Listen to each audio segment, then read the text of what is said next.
મેરો છોડજો દીકરી સમજીને તેને જોજો રે બાપુજી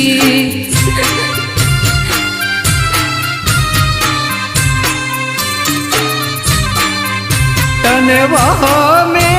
વિદાયો કેમ કરિયાલું રે લાડકડી